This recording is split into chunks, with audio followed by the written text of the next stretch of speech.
Moi. Kiva, kun olet kuulolla. Se on Haimilan kuplassa ja mun nimi on Laura Haimila. Täällä ollaan minun kotonani Helsingin Kontulassa ja sinä olet tänne aina tervetullut. Tiistaisin pistetään siis jaksoa ulos ja tämä on kuulkaas tämän erittäin nuoren ensiaskeleita ottavan podcastin 3. jakso.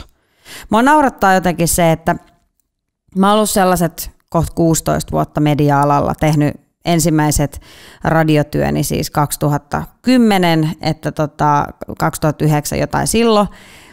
Ja aika paljon on tullut ammatikseen puhuttua erilaisissa olosuhteissa ja enimmäkseen siis vuoropuhelua, enimmäkseen ollut siis juontajapari, mutta on siis kyllä tullut tehtyä radiossa aika monta juontoa yksikseenkin, mutta nyt sitten tehnyt tästä itselle jotenkin ihan niin kuin hemmetin oudon ja erikoisen jutun, kun höpöttää himassa yksinään podcastiin ja että olisi jotenkin muka tosi erilaista kuin radion tekeminen, en tiedä.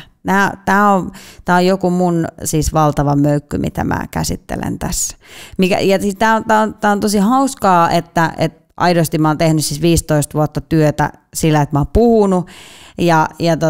Tämä on huvittavaa siksi, että mun perheessä on tiettyjä tarinoita, joita kerrotaan toistuvasti. Ja yksi siis mun äidin lempitarina on se, että kun mä oon ollut pieni lapsi, siis ihan siis alle taaperoikäinen ja taaperoikäinen, mä en tiedä mikä taaperon raja, mutta ei kai taapero joku 3-vuotias. Toivottavasti korjatkaa kaikki pienten lasten äidit ja asiasta tietävät ja vihkiintyneet tuonne kommenttiosioon, jos menee ihan hutiin. Mutta mä oon ollut siis kolmen huijakoilla.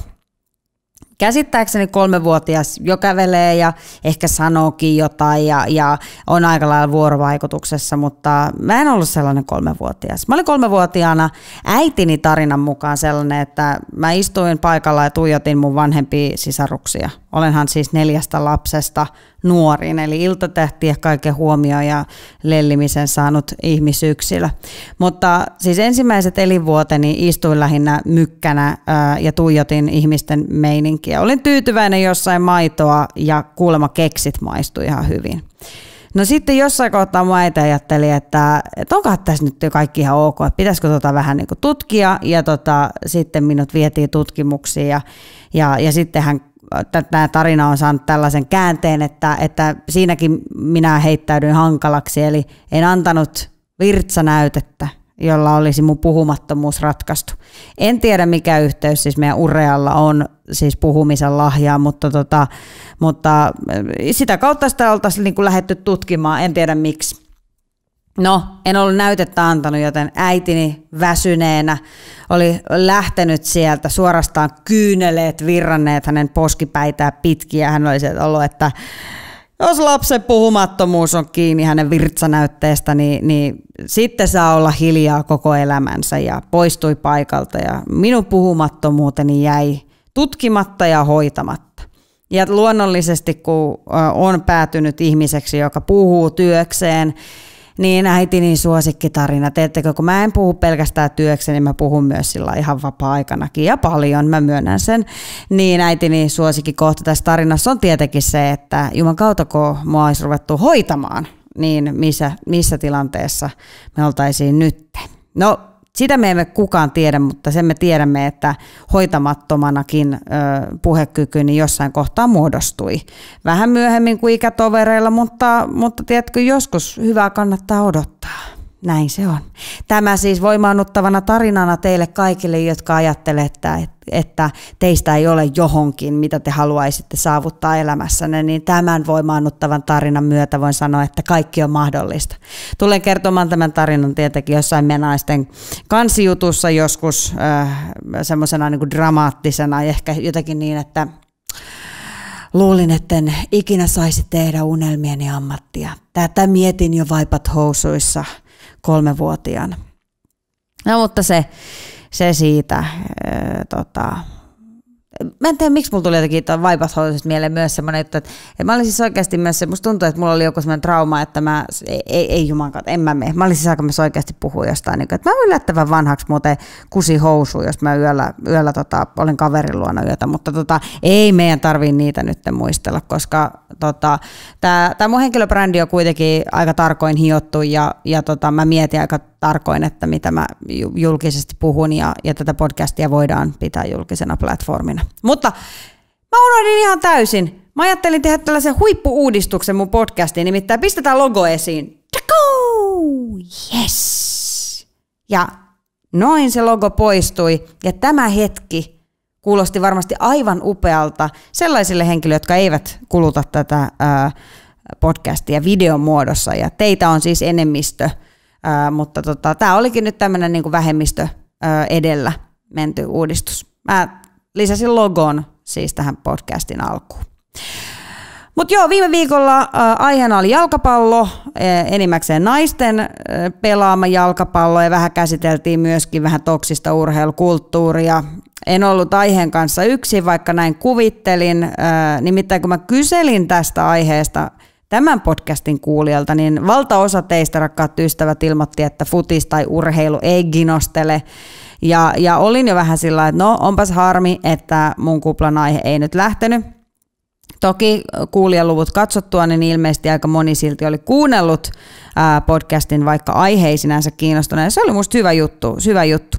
Mutta en ollut siis aiheen kanssa yksin, koska yllätyksekseni meidän verorahoilla, kuulkaas, Yleisradio oli tehnyt täysin samasta aiheesta, tai ainakin melkein samasta aiheesta omaa sisältöä, nimittäin Yle julkaisi samana päivänä jutun jalkapallohuliganismista ja oikeasti ääriliikkeistä, jotka liittyy näihin fanijoukkoihin, joten mä olin ihan sillä, että hei, kutsukaa mua suunnannäyttäjäksi tai jotain, keskustelun avaajaksi, keskustelun luojaksi, se olen minä.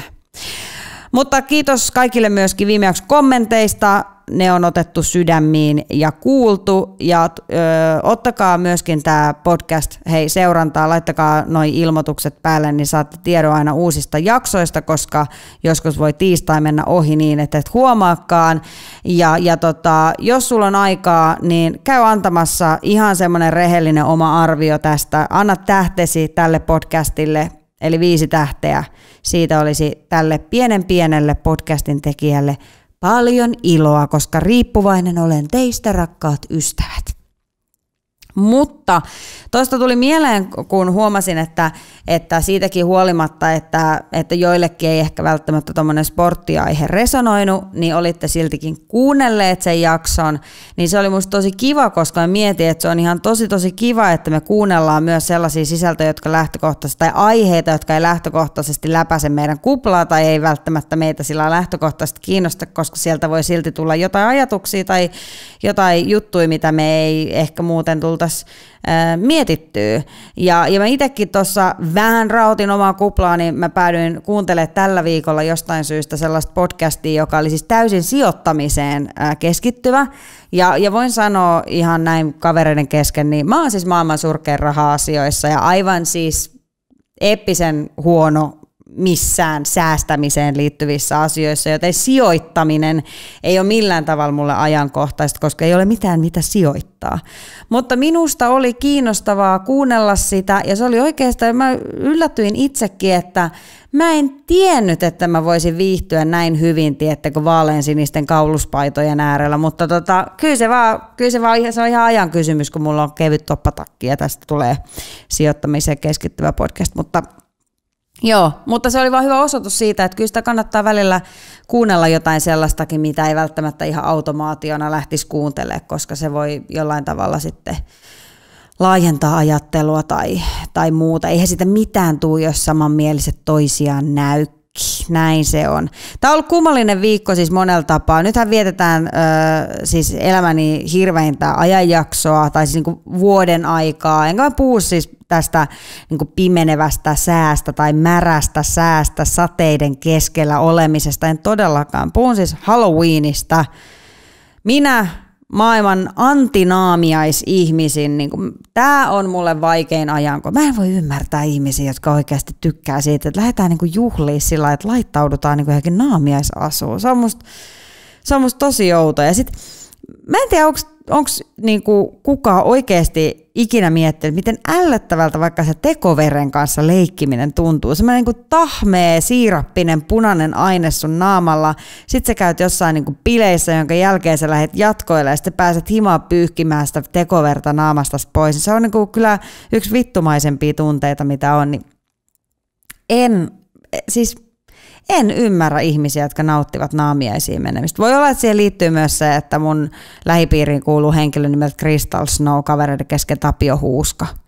Ja niin kauan kuin lähipiiriin kuuluu Crystal Snow, niin voitte kuvitella, että Halloweenit on saanut sellaisen aika pienen kuopan omaan itsetuntoon, mikä tulee naamiaisasun pukeutumisesta, koska hänellähän oli siis vuosia tällainen Halloween-perinne, että hän järjesti Halloween-bileitä ja muutaman vuoden niihin osallistuttua, niin tajusi, että ei hänessä ole kyse siitä, että me täällä kavereiden kesken yhdessä hienosti pukeudutaan, vaan kyse oli siitä, että ihmiset pääsivät katsomaan, miten upealta hän näytti, koska voin sanoa, että siinä vaiheessa, kun itse teki, niin käytti kaiken luovuutensa siihen, että leikkasi valkoisen lakanaan reijät silmille ja meni sinne bileisiin, ja sitten siellä on tietty ihminen vastassa, jonka naamaa on tuunannut niin kuin 4 ammattimaskeeraajaa tai jotain, tiedätkö, elokuvatehosteiden tekijää ja tällaista. Hän on siellä ihan sillä täysin itse, niin kuin tunnistamattomana, niin ei se sillä motivoinut, että joo, minä tykkään Halloweenista, naamiaista on minun juttuni. Ainoa, mistä mä oon vähän sillä että mä oon miettinyt, että minkälaiset juhlat olisi kiva järjestää, ne olisi sellaiset niin kuin mun narsistista persoonallisuushäiriötä tukevat bileet, missä pyytäisin mun lähipiiriä tulee mun luokse pukeutuneena minuksi. Se olisi naamiaisjuhlat, missä minä viihtyisin. Kuten viime jaksossa lupasin, tässä Haimilan kuplassa tullaan kuulemaan jotain muutakin kuin vaan minun kuplan, nimittäin tämä jakso on nyt se jakso, kun minun kotiini tulee vieraita.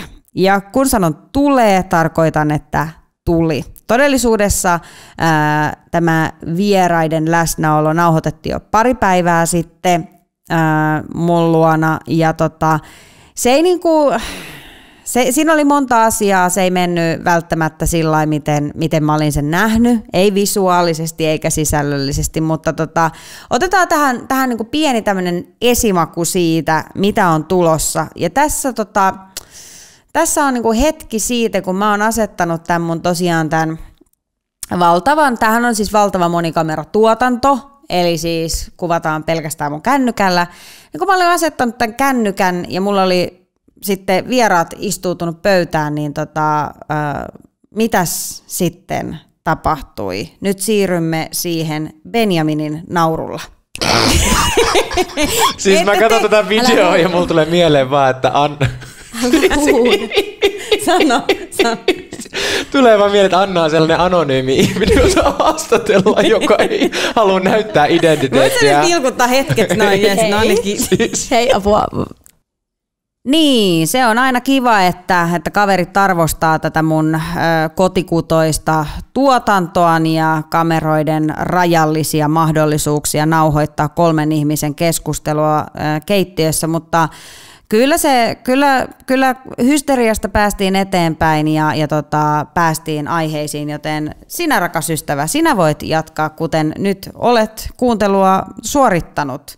Minä voin sen sijaan painaa playtä ja voimme kuunnella, miten meni, kun Haimilan kuplaan saapuivat rakkaat ystäväni, espoolainen perheenäiti ja aviovaimo Anna, hei. Tervetuloa. Kiitos. Ja myöskin espoolainen, suomenruotsalainenkin homoseksuaali Benjamin, tervetuloa. Hei, kiitos. Kiitos tästä kunniasta. Okaa kertaa. Olkaa hyvät. Ja koska mitään ei saa ilmaiseksi myöskään ystävyydessä, niin tähän alkuun kerrottakoon, että nämä 2 upeaa, täysin tavallista suomalaista ihmistä tekee myös musiikkia. Toinen artisti nimellä Abreu ja toinen artisti nimellä Benjamin. Ja he ovat juuri julkaisseet musiikkia tämän podcastin julkaisun yhteydessä. Tämä Portugalin ihme on julkaissut juuri 3. suomenkielisen studioalbuminsa. Eli 8. albumi. 8. albuminsa. Ja hän on juuri julkaissut uuden... Kuinkahan monennen sinkun? No siis todella monennen sinkun, joten annetaan pienet myös hänelle. Tää on mulle siis etuoikeus, että te olette tämän podcastin ensimmäiset vieraat, koska te olette mun erittäin rakkaita ystäviä, te olette hurjia tarinankertojia ja upeita tyyppejä. Ja mun on pakko paljastaa, koska tämä podcast on niinku, tämän ydin on läpinäkyvyydessä, niin tämä jakso on jo kertaalleen nauhoitettu. Eli ei ole ydin läpinäkyvyydessä, koska kaikki toi äskeinen piti sensuroida. No, sanotaan, että siinä käytettiin sellaista PR-harkintaa mun mielestä. Mä en puhuisi sensuroinnista. Siinä käytettiin PR-harkintaa. Pienen tauon, ehkä 2 minuutin ajattelun jälkeen todettiin kaikki, että Tehdäänkö tämä uusiksi? tehdäänkö tämä uusiksi. Ja tässä ollaan ja tervetuloa. Kiitos. Kiitos. Teillä oli kummallakin joku, te halusitte sanoa jotain kivaa musta tähän alkuun, niin Anna, sano vaan se, mitä sulla oli mielessä. Sä oot hygieninen. Kiitos. Ja Benjamin? Sä oot nöyrä ja sä oot viisas. Kiitos. Mulla on teille tähän kärkeen pieni kilpailu. Ja tämän kilpailun tuomaristona toimii tämän podcastin kuulijat. Eli mä en millään tavalla voi vaikuttaa nyt lopputulokseen. Ainoastaan te 2 voitte vaikuttaa siihen, millä niin kuin pieteetillä te suhtaudutte tähän. Tällä podcastilla ei ole siis introa. Joillain semmoisilla erittäin menestyksekkäillä, isoilla podcasteilla, heillähän on isot tuotannot, se on soundaa hyvältä ja sitten sieltä tulee joku hieno musiikillinen ilotulitus alkuun. Tällä podcastilla ei ole sitä. Niin mä haluaisin tehdä tämmöisen introkilpailun. Ja tehän olette tollasia, tehän olette tommosia melodian ihmelapsia, eikö totta? Kyllä. Ai niin, että. Niin tehdään niin, että otetaan tähän alkuun podcastin introkilpailu.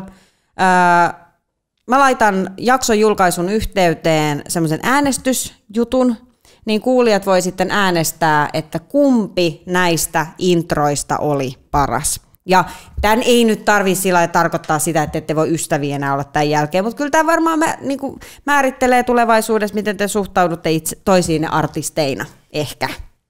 Okei. Joo. Niin kumpi aloittaa? No totta kai meidän queen. Okei.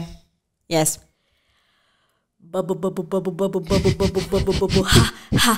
Haimilan kuplassa.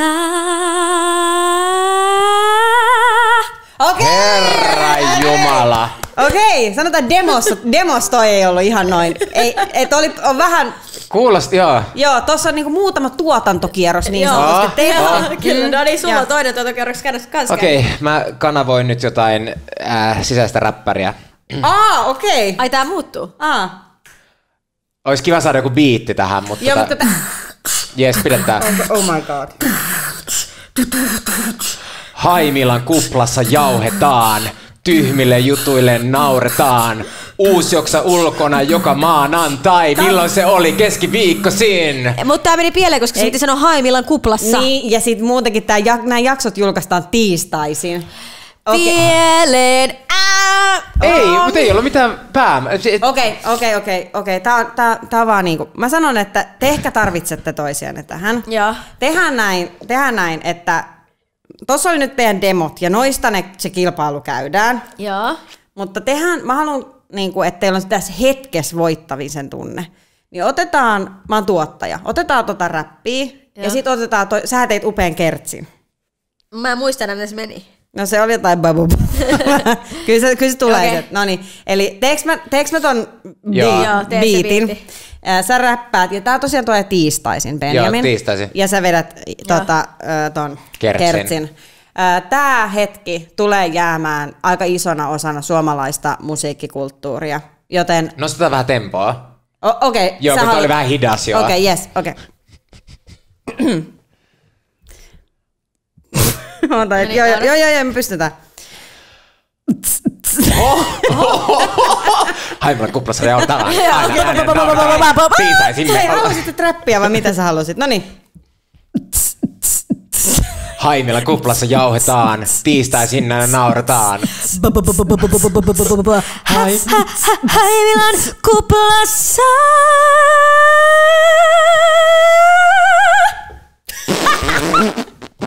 Oi. Oi! Ja. Okei. Yes. No niin, ja näin hyvin nopeassa ajassa voidaan laittaa siis 2 oikeasti aika korkealle niin kuin kohonnutta ja menestynyttä musiikkiuraa, koska mä oon pahoillani, toi ei välttämättä niin kuin ollut teidän paras hetki, mutta... Tai siis oli itse asiassa. Oliko? Oli. Tutsi kirjoittamaan tää sun elämäkertaa semmoisen hetkenä, kun sä löysit sun musiikillisen intohimosi? Mitä luultavimmin? Hei, jos muuten sä kirjoitat elämäkerran ikinä, niin tuuks mä mainituksi siinä? Kyllä, mä luulen, että sä tulet mainituksi useammassa kohdassa ja mä en tiedä, tekeekö se ihan hirveän hyvää tälle sun tämmöiselle niin kuin, todella kulttuurellin kautta niin kuin, rajoista tarkan ihmisen maineen saaneelle. Mua kiinnostaa kuulla brändille. Miten mä tuun kuulumaan tai näkymään tai olemaan sun elämäkerrassa? No muun muassa, itse asiassa tää on ihan oikea ja hieno hetki. Laura Haimila on syy sille, miksi mä oon julkaissut mun gay-kappaleen Spotifyhin. Totta. Se on totta. Eli suuri käännekohta mun homoelämässäni. Se on kyllä totta. Se on kyllä, aivan liian vähän sitä on kyllä nostettu. Niin että on. Mä oon tehnyt siitä kyllä itse asiassa aika monta tämmöistä lyhyt videota, jotka mä oon toimittanut sulle, kun sä oot toissa erilaisissa PR-hetkissä ollut kertomassa tästä gay-biisin julkaisusta. Ja niissähän se tarina on ollut näin, että no me levyyhtiön kanssa mietittiin, että pitäisikö tää julkaista. Ja sit vaan tuli jotenkin semmonen, että hei, julkaistaan. Totta. Tää oli silloin sitä TikTok-promoa. Faktahan on se, että tästä on kauniisti kerrottu julkisuuteen myös sen jälkeen. Oot sä sanonut mun nimen vai? On. Missä? No nyt en muista. Varmaan jossain... No mutta siinä elämäkerrassa sitten... Siellä ehdottomasti sä saat oman luvun. Okei, kiitos. Kiitos oikeasti tosi paljon, koska mulle on tosi tärkeää, että mä oon keskiössä teidän elämässä ja teidän urassa. Mm-hmm. Sä oot. Tää on myös samalla ASMR, tämmönen mukbang. Joo, mutta se on ihan ok. Paitsi itse asiassa mulla on sellaista, mähän en kestä siis nielemisen ääniä. Siis sitä, tiedätkö, joo, siis mä en pysty tohon niinku yhtään. Ja silloin kun me tehtiin Energyllä Tuijan kanssa. No, hyvä, että sä oot lesbo. Hei, ihan oikeesti, sanoiko sä toi? Siis sä oot niin raju. Tää on niin diversiteetti tää jakso, että täällä pystyy kaikki vähän roustailemaan toisiaan. Just no, näin. luojan kiitos todella olen. Kyllä. Mutta siis mä olin kertomassa, että kun me tehtiin Energyllä Tuijan kanssa radioa, ja sitten me syötiin, kato siellä biisien aikana, mutta meillä oli aina kuulokkeet siis päällä, ja sitten me vaikka saatettiin kuulijat soittaa biisien aikana, niin meillä oli koko ajan mikit päällä. Me ei kuunneltu niitä biisejä, vaan meillä oli mikit päällä. Ja sitten me puhuttiin niinku niiden mikkien kautta, että mitä puhutaan seuraavassa piikissä ja muuta. Sitten kun me syötiin siellä samaan aikaan, niin sitten minä, joka en kestä niitä syömisen ääniä, en myöskään omiani, niin mä söin niinku mikistä sillä lailla, täällä näin söin. Mutta Tuija Pehkonen sen sijaan söi aina siinä mikiin, kun mä oon siis kuullut niin monta kertaa, kun hän nielasee jotain, että se ruisleipää. Ja ne on ollut vaikeat hetkiä ääni-yliherkälle ihmiselle. Uskon. Ja mähän on sun äänen ekan kerran kuullut, kun mä oon mun noita alppiita suksia rassannut mun tuolla varastossa nuorempana. Ja silloin nämä ruisleipääänet kantautui myös mun korviin. No ihan varmasti. Totta muuten, joo. Oot sä kuunnellut meitä Oon NR:llä? kuunnellut silloin aikoinaan. Joo. Oot sä ollut niinku mun fani? On ollut, sanotaan vaikka näin. Mutta siis piti sanoa tosta, että jännä, että sä oot noin ääni yliherkkä, kun sä oot tavallaan niinku kuitenkin aika kova ääninen ja ei sulla niinku ehkä silleen, että vaikka jos sun koira haukkuu, niin sillekin on aika sellainen Aivan hirveä ääni. Niin tavallaan niinku aika jännä, että sä oot noin ääni yliherkkä mun mielestä. Siis ja sun kaikki ystävät on äärimmäisen kova äänisiä. Siis se on ihan totta ja siis joskus jotkut meidän illan istujaiset on niin täynnä kakofoniaa ja siis niin kuin Thank by Me siis tyyli, että et siis mä ehdottomasti olen elämäni pahin äänen tuottaja, mutta mä en vaan voi sille mitään, että mulla on myös siis tietyt äänet on mulle vaikeita ja nieleminen on yksi, siis tai maiskutus. Mä tiedän nyt ihan oikeasti, te pystytte sanomaan nielemisen myös ihan, että ruokaakin niellään. Kyllä, just näin. Noniin. Mä tiesin, että tämä tulee olemaan siis meille tosi vaikeaa. Mä en oikeasti tiennyt, että tämä on näin vaikeaa meille niinku olla tämmöisessä niinku virallisessa vuorovaikutuksessa. Niin, kun tämä on niinku vakavasti otettava podcast. Kyllä.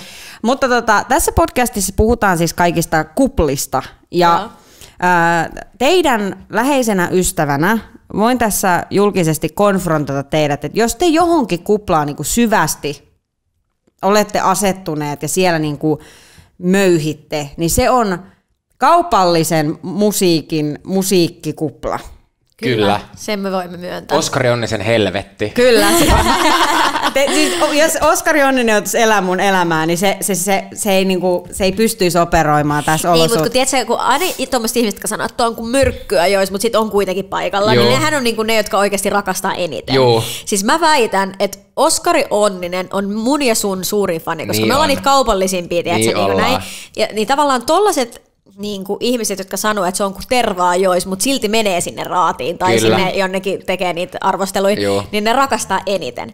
Et se on tavallaan, se on niiden elämän suola. Ja mä haluan kiittää siinä just, että kiitos Oskari Onninen, että sä teet tästä mulle vielä, tai kaikki tämän tyylistä ihmiset, jotka sanoo, että ne vihaa popmusiikkia, niin ne tekee niitäkin tästä vielä paljon niin kuin hauskempaa. Ja hating pop music doesn't make you special.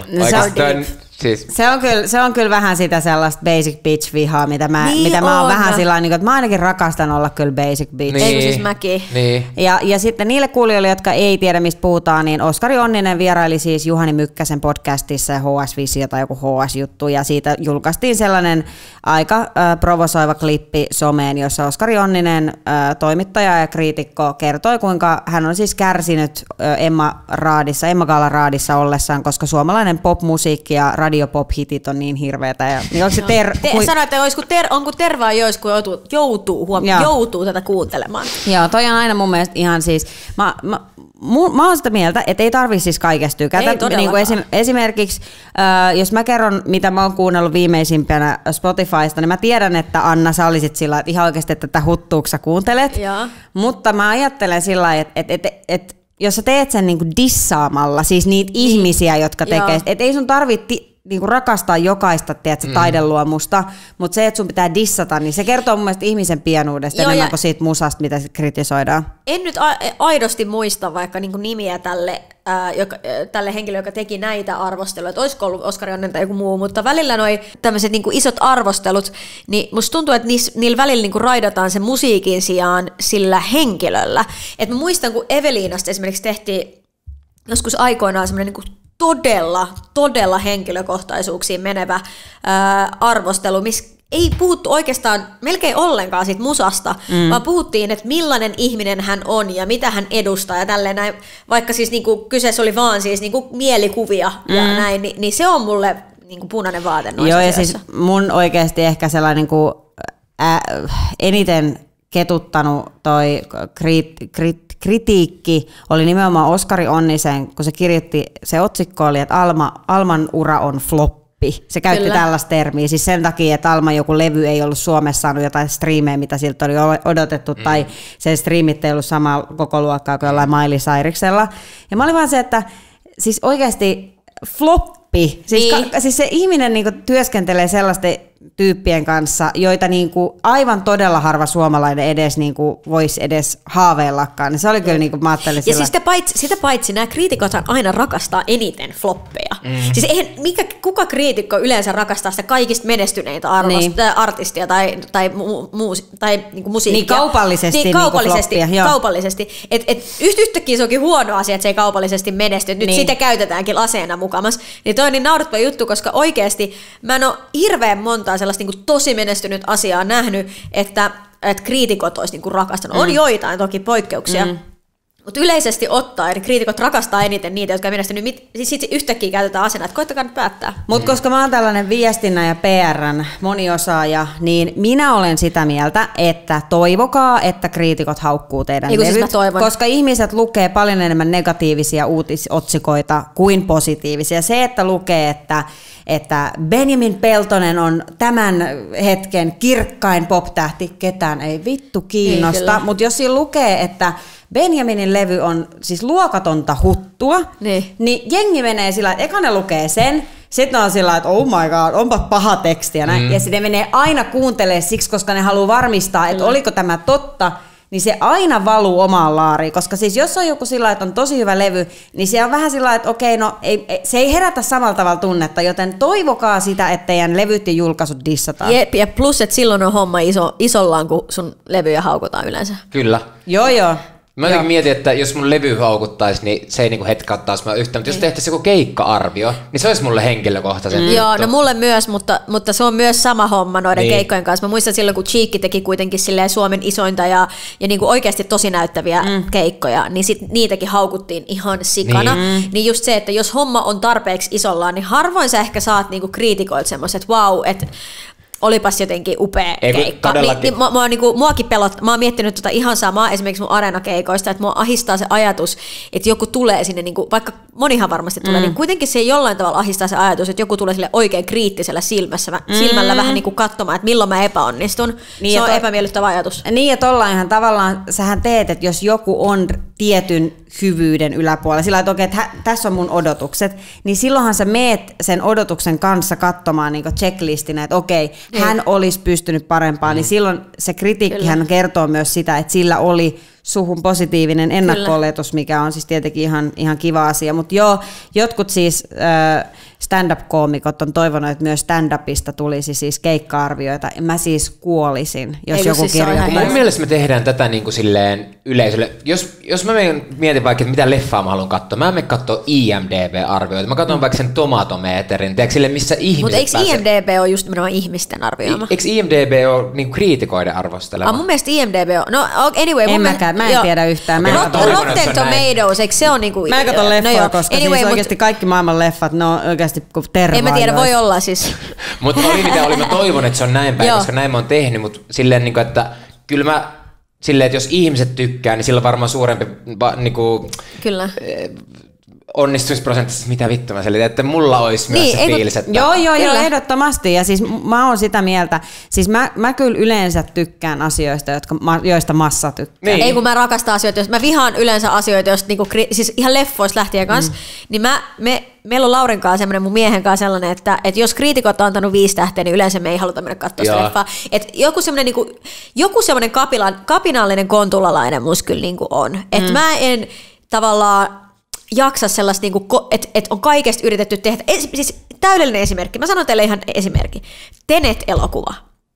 Mä en nyt muista, oliko se sanonut jotain hyviä kriitikon pisteitä. Mikä leffa se oli? Se oli se semmoinen... aika muuttaa muotoa. Joo, mä olin silleen, että oikeasti lopettakaa jotain esitys, että kukaan muukaan ei tajunnut tätä. Tiedätkö, että älkää esittäkö, että tajusitte tämän.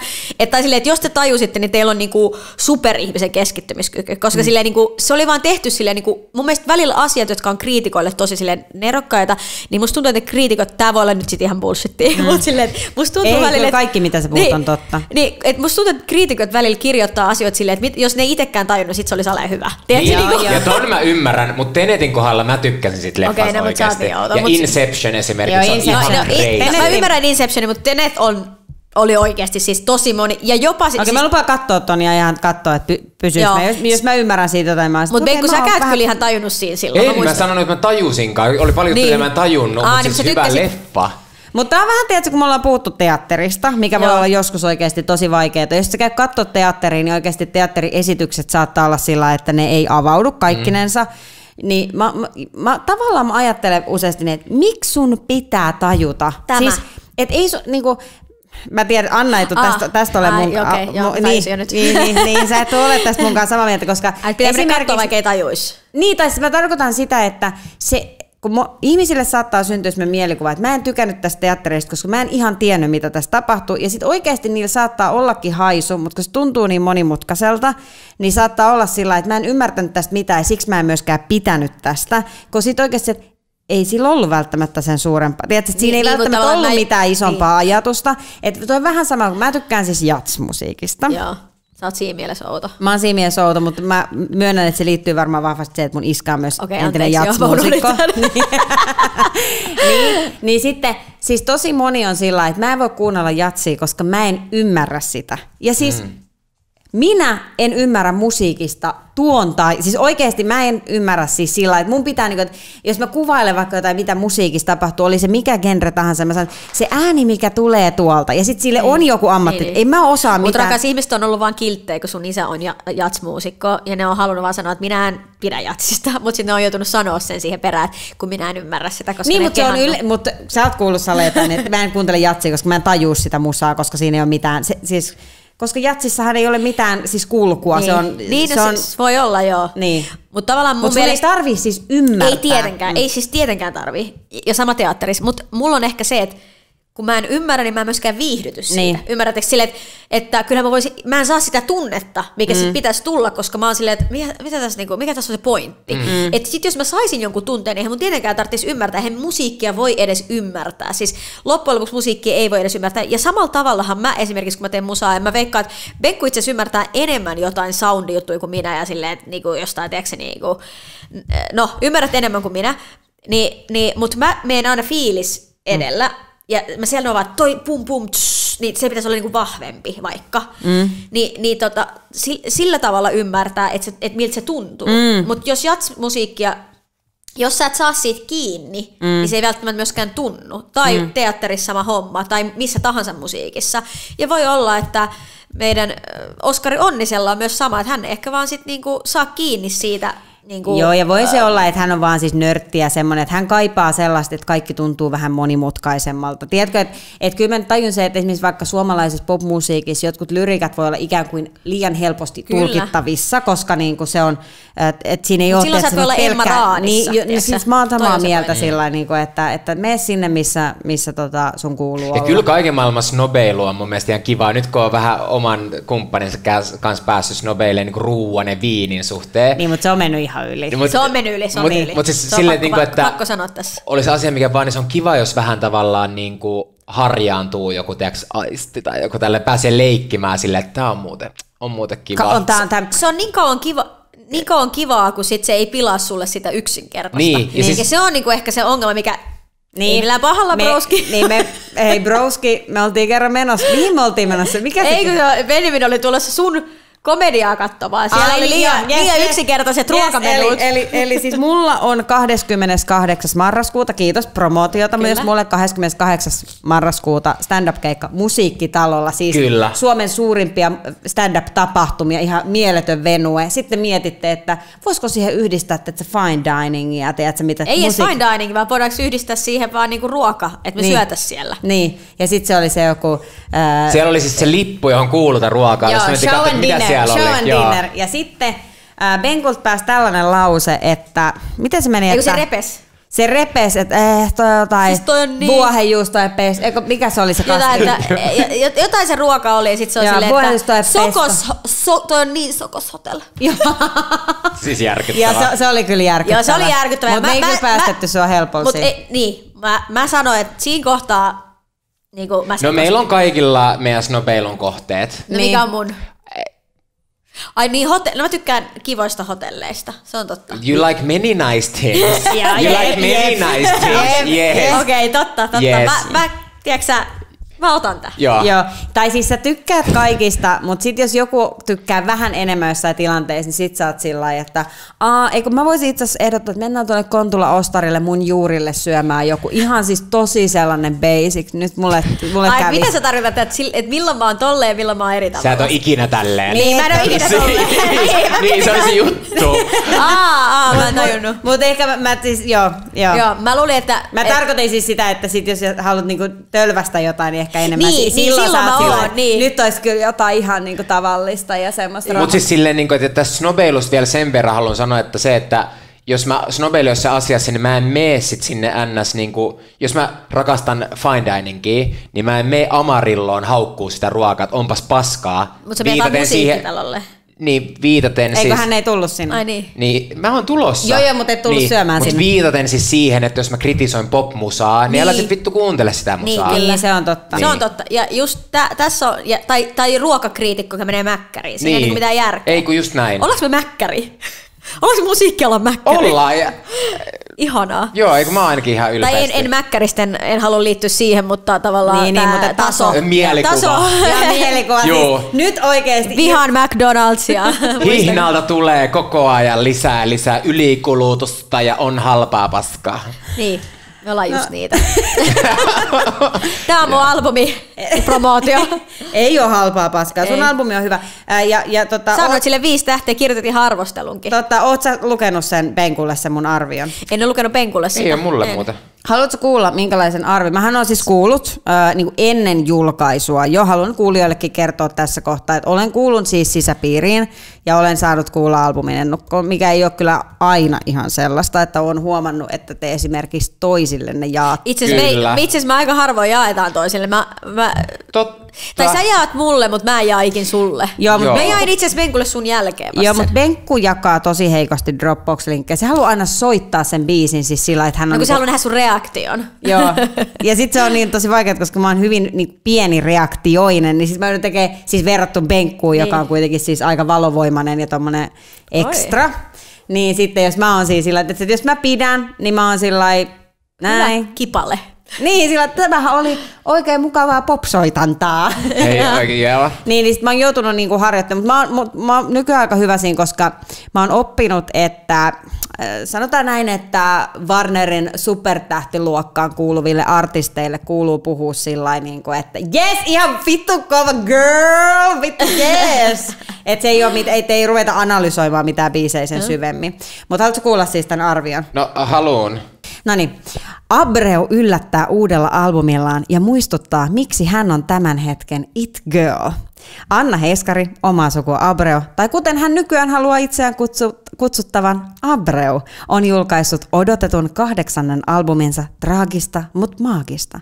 Kyseessä on artistin 3. suomenkielinen pitkäsoitto ja sen myötä Abreu vahvistaa asemansa suomalaisen popin kirkkaimmassa kärjessä. Abreu nousi koko kansan tietoisuuteen lähes 20 vuotta sitten, kun vasta 17-vuotias itä-helsinkiläinen hurmasi Idols-laulukilpailuissa ja sijoittui lopulta kilpailun toiseksi. Voitto jäi silloin saamatta, mutta se ei estänyt häntä rakentamasta yhtä maamme menestyksekkäimmästä pop-urista. 8 albumia, joista suurin osa englanniksi, lukemattomia loppuun myytyjä keikkoja, festivaalien päälavoja ja nyt uran huipennuksessa 2 loppuun myytyä Veikkausareenaa. Siinä on CV, josta moni räkänokka-artisti voi vainia. Mä rakastan itteeni. Siis toi on vitun hyvä. Toi vitun hyvä. Ja sitten uusi albumi vie kuulijan suoraan popmusiikin kultavuosiin aikaan, jolloin MTV vielä määritteli hittilistat ja musiikkivideot olivat taidetta. Onkaan miss those times. Jo ensimmäisistä sävelistä kuuluu, että inspiraatiota on ammennettu Nelly Furtadosta, Destiny's Childista ja traagisesti menehtyneestä Aaliaista. Lopputulos on harkittu sekoitus nostalgiaa ja nykypäivää. Moderni, raikas ja tunnistettava Abreu. Portugalilaiset juuret ja lämmin lattaritunnelma sävyttävät tuotantoa, joka iskee suoraan kuulijan tunteisiin ja tärykalvoihin. Oi. Albumin käynnistää räväkästi räppäri Ahtin kanssa tehty 7 syntiä, jonka voimakas tuotanto räjäyttää kuulijan odotukset ja nappaa otteeseensa heti ensisekunneista. Siitä seuraa lattarivaikutteinen Onneton, jossa kuuluu kaikuja Nelly Furtadosta ja 2000-luvun alun popin kultakaudesta. Kyllä kuuluu. Täydellisten pop-helmien jatkumaa rakentavat Halusin tai en sekä Sorry Honey, joista jälkimmäisessä vieraille nouseva tähti Senia. Yhdessä he hiovat kappaleen timantiksi. Albumin keskivaiheella ilo pitkisti itkuista, maagista, mutta traagista ja tältä tuntuu syventävät kokonaisuutta ja lopuksi kaiken kruunaa megahitiksi noussut Äiti Teresa, joka jää soimaan mieleen vielä viimeisen sävelen jälkeenkin. Suomen kokoisessa musiikkimarkkinassa artistien paineet ovat kova. Yksi notkahdus listojen pohjalle voi näyttää flopilta, mutta Abreu osoittaa jälleen kykynsä uudistua. Hänen musiikkinsa on rohkeaa, sensuaalia ja saman aikaan haavoittuvaa. Juuri siksi se toimii. Hän ei seuraa trendejä, hän luo niitä. Abreun uusi albumi on pop-järkäle, joka kirjoittaa historiaa kuin rakkauskirja 2000-luvun alun popille. Se on täydellinen kuunteluelämys kaikille, jotka kaipaavat tuota aikaa takaisin. 5 tähteä. Oh my god! Hei, tossa on kuule. Todella. Oliko hyvä promootio? No oli. Ja siis mä en oo ikinä nähnyt sua noin kiihottuneessa tilassa. Siis onks kirjoittaminen kirjaimet sulle pornoa? No selkeästi.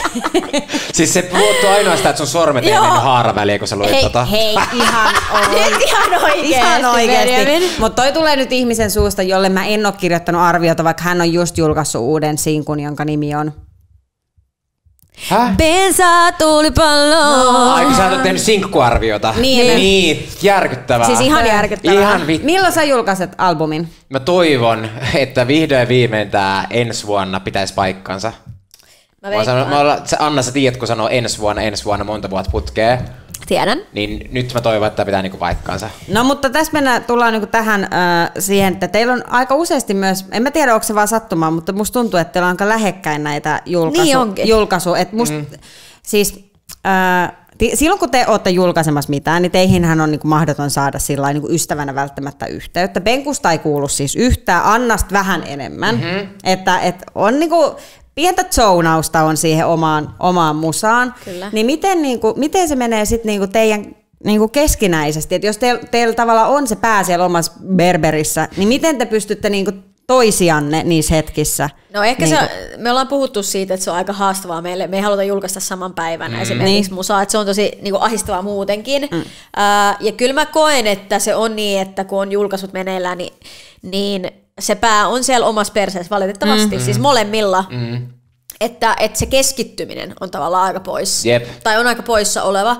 Myös ehkä, tai eniten ja oikeastaan ainoastaan sen stressin takia. Että se on aika stressaavaa se julkaiseminen, että biisin tekohan on vähemmän stressaavaa kuin se itse julkaisu. Tai no riippuu tietenkin sessiosta.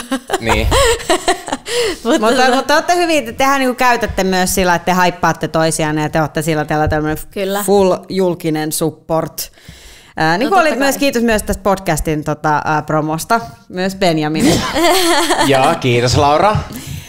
Mähän aina julkaisen teistä sisältöä, jos te teette jotain julkaisuja, koska mä haluan tietenkin, ensinnäkin mä tykkään oikeasti teidän musiikista, mä en julkaise niitä vaan siksi, että te olette mun ystäviä, vaan siksi, että mä myös oikeasti tykkään niistä.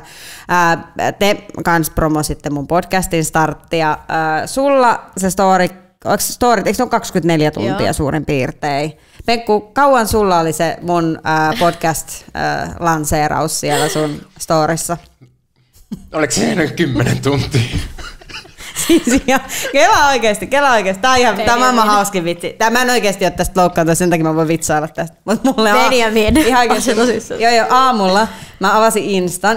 Tiedätkö, kun Insta ilmoittaa välillä, että sun story on poistettu. Ja sitten mä mietin, että en mä ole käyttänyt mitään musaa tai semmoista, kun välillä on niitä sellaisia, että jotain tekijäoikeus, että sitten tulee joku feilu.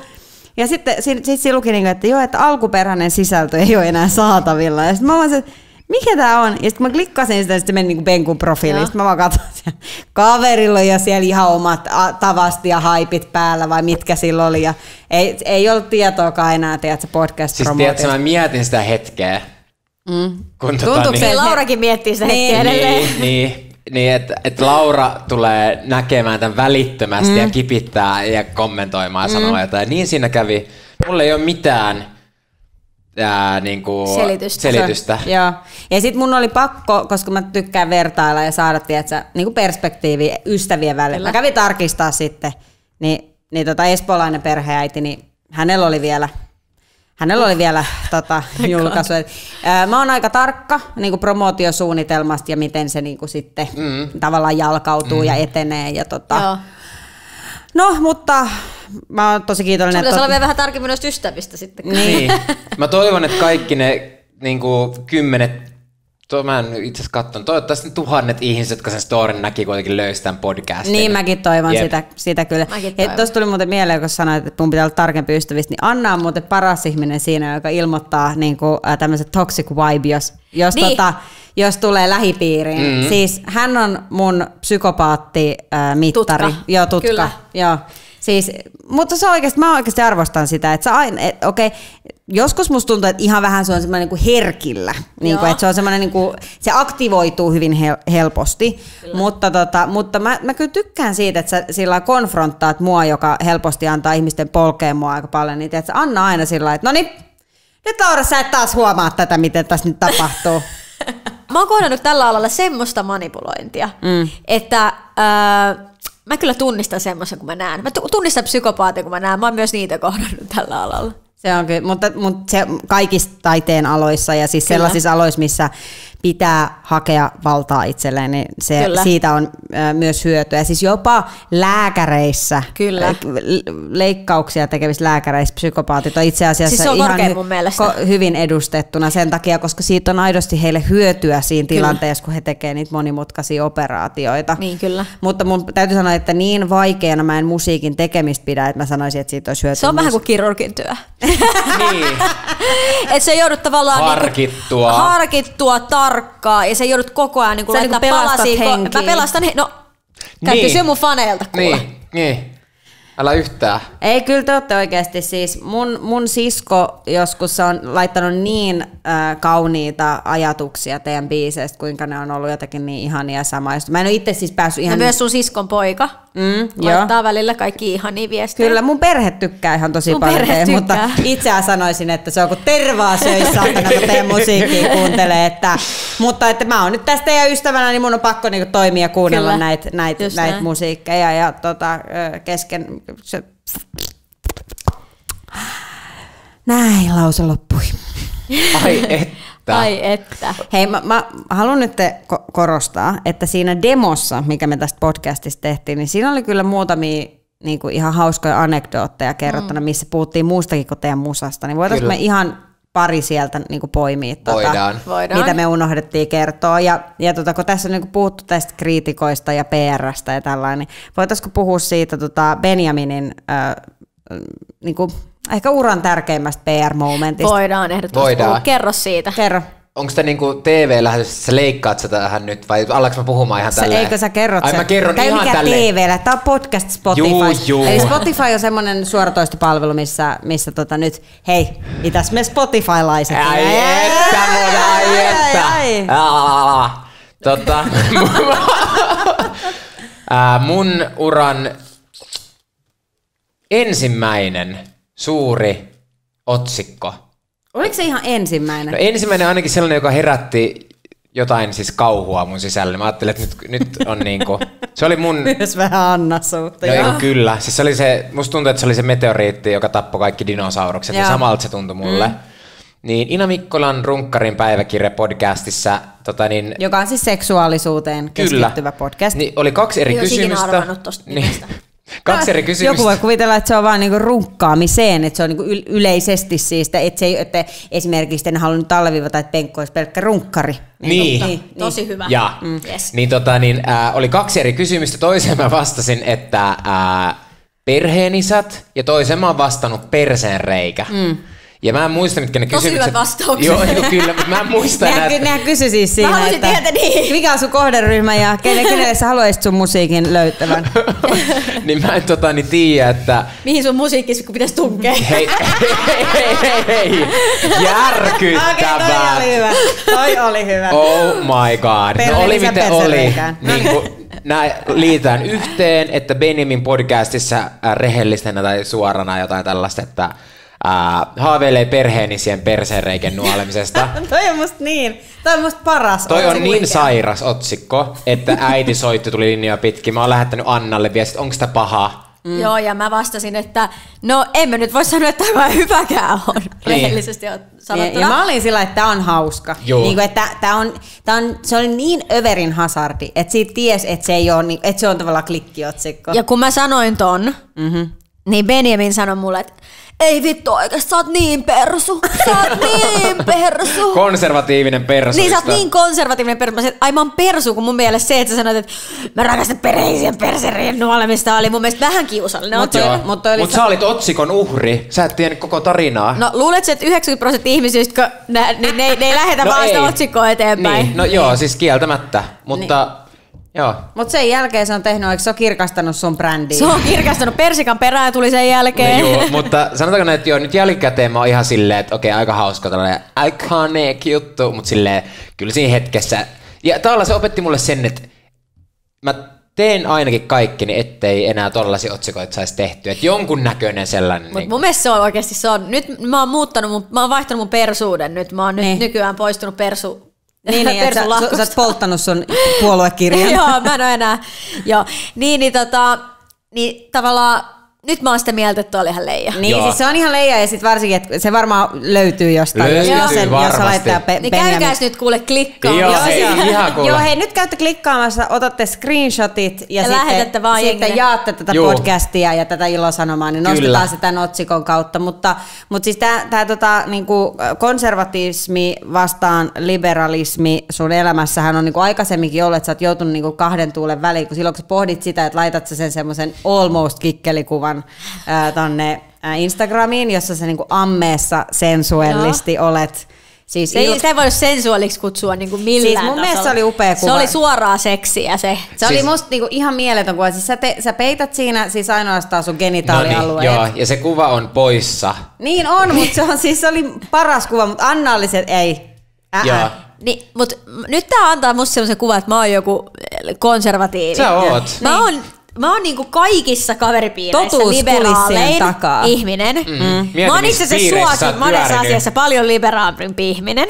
Missä? No ei sanota, että ehkä ei keskustella siitä tässä podcastissa. Joo. Mutta hei, monessa nyt asiassa. On tämmönen turvallinen tilanne. Mutta sanotaan näin, että ehkä mä vaan mietin sitä, kun itsellä on ollut tämmöisiä, että mä laitan vaikka bikinikuvan, niin mä oon suurin piirtein ihmettä otsikossa, että huoraa alasti tuolla noin tyyppisesti. Okei. Niin tää oli random. Ei mitään hätää, mulla ei ole mitään PR-tiimiä. Tästä ei voida nostaa mitään. Piip. Niin se, että niin, mä oon tottunut siihen, mä oon tottunut siihen, että musta kirjoitetaan jotain niin järkyttäviä seksistisiä juttuja, niin sit tavallaan mulla tuli heti semmoinen oma niin kuin tämmönen paniikki siitä. Joo, ja sit mä olin vaan sillä että jes, että niin kuin maailma kaipaa enemmän niin kuin miesobjekteja, koska tämä maailma on ollut täynnä naisobjekteja ja sitä, niin mä ajattelin, että se on hyvä, että kerrankin sit niinku, mutta Instagram oli Annan kanssa samaa mieltä ja poisti sen kuvan. Kyllä. Mä oon samaa mieltä aina Instagramin ja Facebookin kanssa. Niin. Ehkä sä oot oikeasti, jos joku miettii, että kuka ne niinku ahdasmieliset niinku noi käyttäjärajoitukset tekee, niin Anna itse asiassa, se on sivutoiminen työ, niin se on tuo Metalla töissä, niin se on ollut Meta on ihan mun lemppari. Okei, mutta tää oli tosi hyvä. Monta tuntia se ehti sun kikkelikuva olla siellä? Hei, ihan en muista, mutta shadowbannattiin moneksi viikoksi sen jälkeen. Niin, sä olit siitä aika tai sitten sä oot vaan saanut views ja kukaan haluaa enää ottaa riskiä, että sieltä tulee jotain tommosta. Niin. Sekin voi olla. No mut on pahempiakin kuvia Instassa nähnyt. Niin sä oot kyllä myös laittanut mun mielestä niinku vähintään yhtä, niinku, ei pahoja, vaan siis tarkoitan niinku paljastavia. Anteeksi? Ei siinä se sun, missä sä oot stringeistä tälleen pyllissä kameraan. Se on kameraan. ihana kuva. En mä sano, että se on huono kuva, musta on upea kuva. Mä vaan tarkoitan, että se on niinku, että ei se ole musta sen enempää mitenkään seksuaalinen kuva. Niin ei munkaan mielestä. Mutta siis joo, mutta Metan näitä käyttäjätietojen mukaan, tai käyttäjätietojen, vaan siis nämä sääntöjen mukaan se, että koskee omaan alueeseen. Ai se on sellainen. Joo. Toki siihen varmaan on ihan syynsä sitten. Joo, siis todellakin. Ja siis mutta tavallaan se on vaan hauskaa, että kun se kuitenkin nyt, jotta ihmisille piirtyy oikea käsitys siitä kuvasta, sehän oli siis, se oli ammattikuvaajan ottama kuva, sun miehes ottanut se kylpyhammeessa. Ammattikokin ottama. Sä sekoitit nyt. Okei, no siis täytyy vaan muistaa se, että siinä on sellainen korkea salamavalotus. Sä et varmaan editoinut sen hyvin. Varmaan joo. No ammattikokin ottama kuva. Hän oli varmaan itsekin, kokki oli varmaan itsekin alasti. Se oli mun mielestä siis kuitenkin siis sen takia tämä erehdys, koska se oli siis sillä jotenkin tyylikäs kuva. Eikö se niinku siis... Niin Anna, hei. Ei kun mä sanoin, että se ei ollut hieno, mutta ei se niinku mikään silleen, että tää niinku ihan tälle väistelee, että se genitaalialueita, niin ei se ollut sitä. Yes, mutta mä halusin vaan, että kuulijat ei rinnasta tähän nyt jotain, tiedätkö, semmoista niinku, että tää on niinku dick pic-tason kuva. Että se oli kuitenkin ihan niinku oikeesti, niinku siinä oli, tiedätkö... Ei saisi syyttää. Istuin porealtaassa alasti ja mitään ei näkynyt. Kyllä, ja pitää kuitenkin muistaa, että hänen yhdessä levyn kannessa on siis 2 berberiä, joiden välissä hänellä on pää. Joo, ja se oli ihan pelkkä Instagram-kuva kuule. Se on varmaan taas sun lemppari. Ai, se ei olekaan mikään kansikuva. Ei todellakaan. Se on ihan vaan kuule kokinottava kuva. Oliko se kokinottava kuva? Ei se kuva ei ole kokinottama, se on mun ex-managementin ottama kuva. Mihin yhteyteen se muuten se kuva otettiin? Se otettiin, milläs rannalla me oltiin sitten oikeastaan tykypäivillä sitten noihin aikoihin. Niin, niin... Siis oliko se jotain promootiot varten vai oliko se Ei, vaan kun ihan vaan rakennettiin brändiä. Sulla on kyllä hauskemmin rakennettava brändi kuin monella muulla. Ja siis mun on pakko sanoa, että tavallaan sulla on kyllä tosi kiinnostava se, niin kuin miten brändi on tehnyt muutoksen, että sä oot ollut kuitenkin aluksilla, just niin kuin, että joku on ajatellut, että hei, laitetaan tää niin kuin kahden niin kuin Mimmin Berberi, ja sit sä oot päätynyt tilanteeseen, että sä teet niin kuin Maija Vilkkumaan biisistä niin kuin gay-version, ja puhut perheisä persereijästä. Se on niin kuin tosi, siinä on paljon isompi muutos kuin esimerkiksi vaikka Anna sun sillä, että kyllä sun brändi on tavallaan pysynyt koko ajan niin kuin... Siinä on aina ollut se Berberi. Siinä on ollut niin sanotusti punainen lanka. Niin. Kyllä.